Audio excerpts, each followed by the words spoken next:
यीशु मसीह के लिए खड़ा हो सकता हूँ, क्योंकि जब हम प्रभु यीशु को अपना उद्धारकर्ता मानते हैं और वचन में आगे बढ़ने लगते हैं, तब शैतान हमें परीक्षा में डालने के लिए हर संभव कोशिश करता है। हमेशा इसी फिराक में रहता है कि किस तरह हमें पाप में गिराए और परमेश्वर से दूर करे। जैसा कि वचन में लिखा है, सचेत हो और जागते रहो, क्योंकि तुम्हारा विरोधी शैतान गरजने वाले सिंह की नाई इस खोज में रहता है कि किस किस को फाड़ खाए। देखिए, जब हम मसीह में आते हैं तो हमारे जीवन में कलेश और सताव और भी ज्यादा बढ़ने लगते हैं। ऐसा नहीं है कि मसीह में आने के बाद जीवन में दुख तकलीफें नहीं, बल्कि सिर्फ खुशियां ही होगी। नहीं, क्योंकि हम सब कलेश के लिए ही ठहराए गए हैं। प्रेरितों ने भी कहा है कि बहुत से दुख तकलीफ और कलेश उठाकर हमें स्वर्ग में प्रवेश करना होगा, पर इससे हमें घबराना नहीं है और शैतान की परीक्षाओं से डरना नहीं है, वरन परमेश्वर के अधीन होकर उसका सामना करना चाहिए। जैसा कि याकूब 4:7 में वचन कहता है, इसलिए परमेश्वर के अधीन हो जाओ और शैतान का सामना करो, तो वह तुम्हारे पास से भाग निकलेगा। दोस्तों, आज इस वीडियो में हम जिम कैबियेजल की गवाही को आपके सामने पेश कर रहे हैं। शायद आप लोग इन्हें नहीं जानते होंगे, पर 2004 में आई थी passion of the Christ movie के बारे में आप सभी जानते होंगे और आपने इस फिल्म को देखा भी होगा,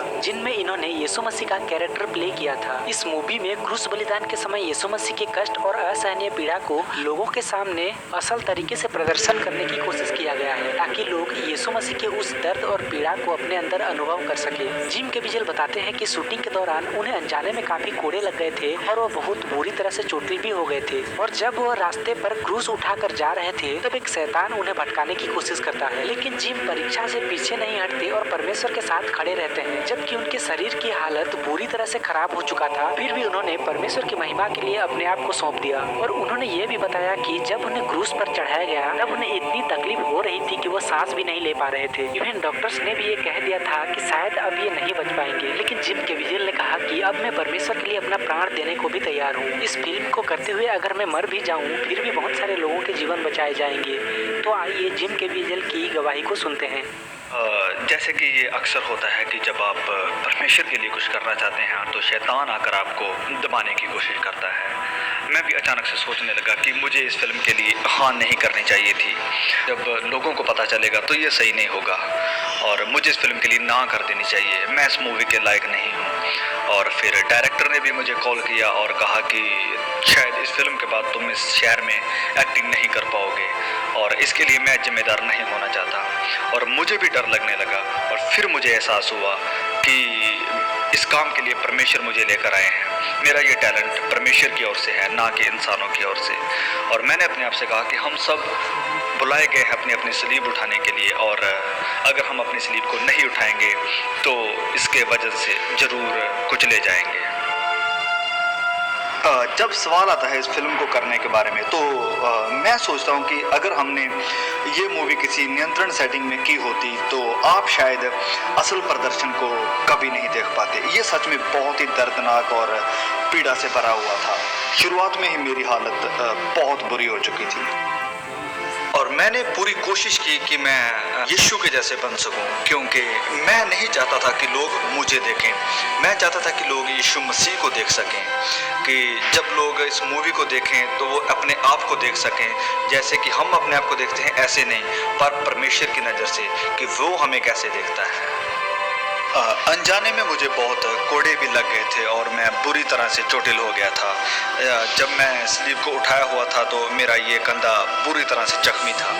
मूवी को करने से पहले मेरा वज़न तकरीबन 210 पाउंड के आसपास था, पर मूवी के बाद जब मैं स्लीव पर था मेरा वज़न 168 पाउंड ही रह गया था। मैं बहुत बीमार हो चुका था, मेरे दोनों फेफड़े तरल पदार्थ से भर गए थे, निमोनिया हो गया था। और जब शूटिंग ख़त्म हुई तो बहुत से लोग इस बारे में नहीं जानते हैं और मैं ज़्यादा बात भी नहीं करता, लेकिन मुझे दिल की सर्जरी करवानी पड़ी थी और शूटिंग के अंतिम दिन में आसमानी बिजली मुझ पर गिर पड़ी थी। और इस फिल्म की शूटिंग के वक्त मैं बहुत ही एक गहरी परिस्थिति में था और पूरी शूटिंग के दौरान मैं लगातार प्रार्थना करता रहता और वचनों पर मनन करता था। और जैसे कि आप कहोगे कि मैं चरित्र में कैसे बना रहा, तो ये एक बहुत ही एक ज़रूरी सवाल है, क्योंकि मैं जानता था कि लोग यीशु को तभी देख पाएंगे अगर हम प्रार्थना और उपवास में बने रहे। और मैं आपको बताना चाहता हूँ कि उपवास रखना तो शीघ्र था मेरे बीमार होने की वजह से। और फिर मूवी के अंत में जब मैं स्लीप पर था तो मेरा पूरा शरीर नीला पड़ गया था। ये कोई मेकअप नहीं था, मेरा शरीर सचमुच नीला पड़ गया था।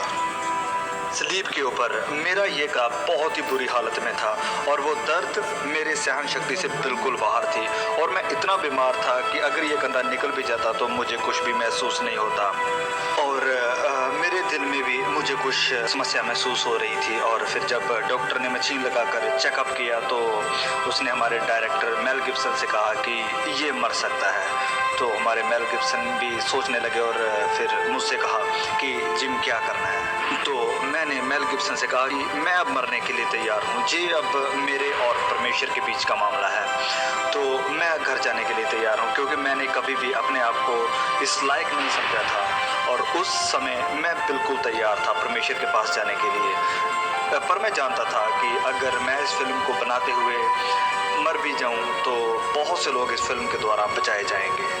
मूवी के अंतिम सीन में जब मैं चट्टान के ऊपर चढ़ रहा था तो आधे रास्ते में जबकि हर कोई अपनी अपनी पोजीशन में था, तो उस समय वहाँ पर तकरीबन 250 के करीब कुछ लोग थे। तो रास्ते में ही मुझे एक साया महसूस हुआ। ये एक बुरी आत्मा थी, मुझे भटकाने के लिए कहा कि तुम तो मर रहे हो। तो मैंने कहा कि ये तो एक अच्छी खबर है, क्योंकि मैं जानता हूँ कि मैं अब किसके पास जा रहा हूँ। स्लीप के ऊपर जब मैं तो मुझे सांस लेने में बहुत तकलीफ़ हो रही थी, क्योंकि ये सच्चाई है कि जब स्लीप के ऊपर किसी की मृत्यु होती है तो वो दम घुट के ही होती है और शारीरिक तौर पर मैं भी इसी तकलीफ़ से जूझ रहा था। शायद हमारा प्रभु चाहता था कि मैं भी उस दर्द को महसूस करूं जो उसने सहन किया था, पर परमेश्वर मुझे संभाल रहा था और मेरा हाथ पकड़े हुए था और वो शायद चाहता था कि तुम कहाँ तक मेरे साथ चल सकते हो। और मैंने कहा कि प्रभु मेरा खतरा खतरा हाजिर है। अंत में मैं कहना चाहता हूँ कि सप्ताह में सिर्फ एक बार प्रैक्टिस करके आप ओलंपिक एथलीट या फिर विश्व प्रसिद्ध चैंपियन नहीं बन सकते हैं। यीशु को अपने जीवन में आपको हर पल प्रतिदिन लेना है। यीशु ही आपकी सच्चाई है, वो आपकी जिंदगी है, वो आपके साथ हर पल रहना चाहता है, आपके जीवन का वो कोच है। जब आप गिरते हैं तो वो आपको हिम्मत देता है फिर से चलने की, वो आपको सहारा देता है, वो चाहता है कि आप उसके लिए और ज़्यादा, वो आपको उत्साहित कर